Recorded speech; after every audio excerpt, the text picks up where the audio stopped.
এখানে আমি এসে সবার সাথে কথা বলেছি, সব সংশ্লিষ্ট সবার সাথে। এখানে আমাদের সেনাবাহিনীর যারা আছেন, পুলিশের যারা আছেন, সিভিল অ্যাডমিনিস্ট্রেশন, আনসার, তারপরে র্যাব, সবার সাথে কথা হয়েছে, বিজিবির সাথে কথা হয়েছে। পরিস্থিতি এখন শান্ত হয়ে এসেছে এবং সম্পূর্ণভাবে আমি বলবো যে আইন শৃঙ্খলা পরিস্থিতি আমাদের নিয়ন্ত্রণে। এটার জন্য আমরা সবাই কাজ করেছি, আপনারা আমাদের সাহায্য করেছেন, এই জন্য আপনাদের কাছে কৃতজ্ঞ। পুলিশ কিছু ট্রমার মধ্যে আছে, এই ট্রমাটা কাটিয়ে উঠলে পুলিশ তাদের দায়িত্ব সঠিকভাবে আবার পালন করতে পারবে।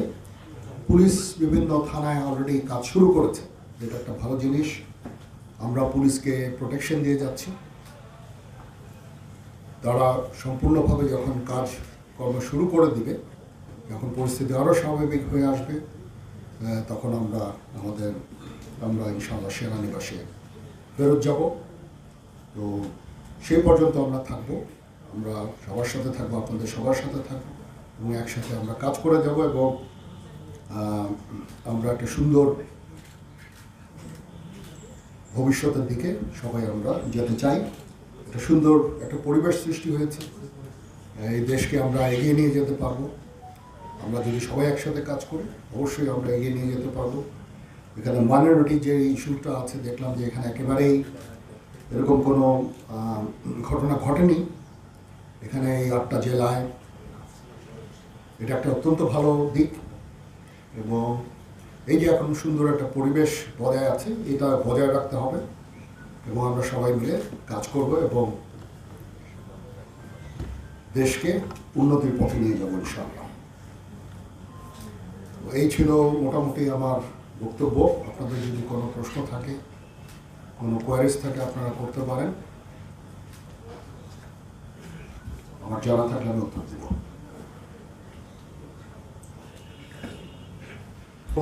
যে পরিস্থিতি এখন স্বাভাবিক হয়ে এসেছে, কিন্তু পুলিশ এখনো ট্রমার মধ্যে আছে, কারণ পুলিশের উপরে যে ধরনের হামলা হয়েছে, তারা একটা ট্রমার মধ্যে আছে এবং যত তাড়াতাড়ি সম্ভব, তারা যতক্ষণ তারা এই ট্রমা থেকে বের হয়ে আসবে, যত তাড়াতাড়ি আমরা ফেরত যেতে পারবো ইনশাআল্লাহ। এই উদ্ভূত পরিস্থিতিতে বহির্বিশ্বের কোনো চাপ আছে কিনা? না, তারা তো অবশ্যই দেখছে, এটা একটা বিশেষ একটা পরিস্থিতি, সবাই বুঝে এবং মাইনরিটি একটা ইস্যু নিয়ে কিছু কিছু কথাবার্তা হয়েছে। বাট 20টা জেলায় মোট 30টা এরকম মাইনরিটি রিলেটেড অরাজকতা হয়েছে, সেটা অবশ্যই একটাও কাম্য না, একটা হওয়াও কোনো কাম্য না আমাদের কাছে। আমরা এই বিষয়টা দেখছি এবং যারা অপরাধী তাদেরকে অবশ্যই আমরা শাস্তির আওতায় নিয়ে আসবো ইনশাআল্লাহ। স্যার, গোপালগঞ্জের যে এটা একটা ভুল বুঝাবুঝি পরবর্তীতে না, এখনো হয়নি, এটা একটা ভুল বুঝাবুঝি হয়েছে তাদের সাথে আমাদের। তো পরিস্থিতি এখন একদম স্বাভাবিক। তাদের নেতৃবৃন্দ এসেছেন, আমাদের সাথে কথা বলেছেন, তবে তারা যারা এই অপরাধ করেছে অবশ্যই তদন্ত হবে এবং তাদের বিচারে আওতায় আনা হবে। বাট এটা একটা ভুল বুঝাবুঝি আমি মনে করি না, কারণ ততদিন পর্যন্ত আমরা থাকবো যতক্ষণ পর্যন্ত না পুলিশ কনফিডেন্ট হবে।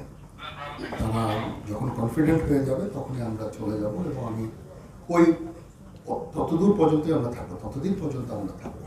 তারা কনফিডেন্ট হয়ে গেলেই তারপরে আমরা ব্যারাকে ফেরত যাবো, ক্যান্টনমেন্টে ফেরত যাবো।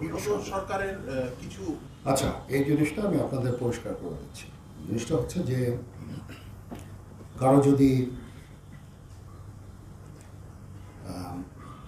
জীবন বিপন্ন হয়, ধর্ম বর্ণ নির্বিশেষে, অবশ্যই আমরা তাদেরকে আশ্রয় দিয়েছি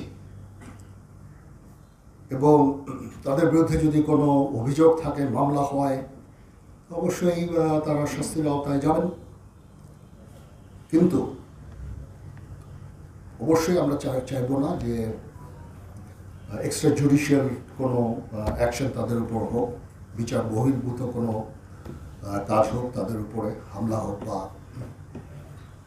তাদের জীবনে যে হুমকি যেটা আছে সেটা থাকলে আমরা তাদেরকে আশ্রয় দিয়েছি।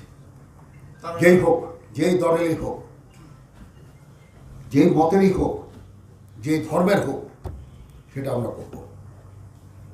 পুলিশ তদন্ত করবে, প্রয়োজন হলে মামলা করবে এবং তারা তাদেরকে বিচারের আওতায় নিয়ে আসবে। সেনাবাহিনীর এই ক্ষমতাও নাই এই মামলা করা অথবা তাদেরকে একটা লিগ্যাল প্রসেসের মধ্যে নিয়ে যাওয়া, এটা আমাদের কাজ না। তো আমরা এই কাজে আমরা সহায়তা করব, পুলিশকে প্রোটেকশন দেব এবং পুলিশ যখন কনফিডেন্ট হয়ে যাবে, তারা যখন আত্মবিশ্বাস ফেরত পাবে, আমরা না এরকম কিছু না বা এরকম না, আমরা এই সরকারকে সর্বতভাবে সাহায্য করব। সরকার কিছু সংস্কার করতে চাচ্ছে এবং একটা ফ্রি ফেয়ার ইলেকশন করতে চাচ্ছে। সেটার জন্য যে ধরনের যতদূর সহায়তা তারা আমাদের কাছে চাবে সেটা আমরা করব। পুলিশের যে অস্ত্র খোয়া গেছে সেগুলো উদ্ধারে অনেকগুলো উদ্ধার হয়েছে, এখনো কাজ চলছে। আমি আশা করি যে সামনে এগুলো উদ্ধার হয়ে যাবে। অবশ্যই এটা উদ্ধার করা জরুরি। আমি আশা করব যে আমরা এই অরাজক পরিস্থিতির মাধ্যমে নিজেদের ক্ষতি না করি। একটা প্রতিষ্ঠান বা একটা কোনো ফ্যাসিলিটি যেটা জনগণের পয়সায় তৈরি, এগুলো যদি আমরা অগ্নিসংযোগ করি, ভাঙচুর করি, ক্ষতি আমাদের।